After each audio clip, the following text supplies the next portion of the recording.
ঈদের আগে যদি আমাদের এই লেনদেন স্বাভাবিক এবং হেয়ার কাট বাতিল এই দুটা যদি না উইথড্র করে বা প্রত্যাহার না করে, তাহলে আগামী 7ই এপ্রিল সারা বাংলাদেশ থেকে সমস্ত ভুক্তভোগী আমানতকারী বাংলাদেশ ব্যাংকের সামনে ফ্যামিলি সহ মানববন্ধন এবং বিক্ষোভ কর্মসূচি পালন করবে। আমরা ভুক্তভোগী আমানতকারী, আমাদের কষ্টটা যেন মাননীয় প্রধানমন্ত্রী উনি যেন দেখেন, উনি যেন বুঝেন।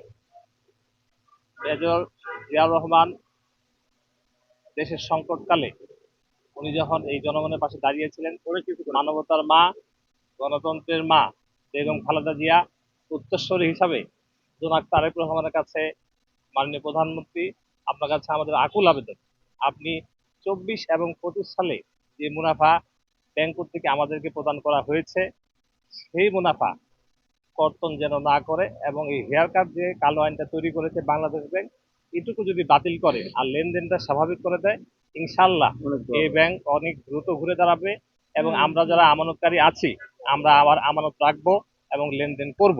ঠিক হচ্ছে যে যেহেতু ব্যাংকগুলি মার্জ করা হয়েছে, সম্মিলিত ইসলামী ব্যাংক নাম করা হয়েছে, তো কিছু কিছু ক্ষেত্রে দেখা যাচ্ছে যে তারা যে ডিসিশন দিচ্ছে এক এক ব্যাংক এক এক রকম হয়ে যায়। তো আমরা অনুরোধ করব বাংলাদেশ ব্যাংকের মাননীয় গভর্নর মহোদয়ের কাছে যে আপনি এই ইনফরমেশন গুলা লিখিত আকারে এক করেন এবং প্রত্যেকটা ব্যাংকের যেন একই রুলস একই সিস্টেমের যেন চলে এবং 5টা প্রশাসক যেন একই নিয়মে আগায়। আর হলো আরেকটা বিষয় আমি বলছি, আগামী মানে ঈদের মধ্যে, জাস্ট ঈদের আগে যদি আমাদের এই লেনদেন স্বাভাবিক এবং হেয়ার কাট বাতিল এই দুটা যদি না উইথড্র করে বা প্রত্যাহার না করে, তাহলে আগামী 7ই এপ্রিল সারা বাংলাদেশ থেকে সমস্ত ভুক্তভোগী আমানতকারী বাংলাদেশ ব্যাংকের সামনে ফ্যামিলি সহ মানববন্ধন এবং বিক্ষোভ কর্মসূচি পালন করবে। 7ই এপ্রিল, আগামী 7ই এপ্রিল।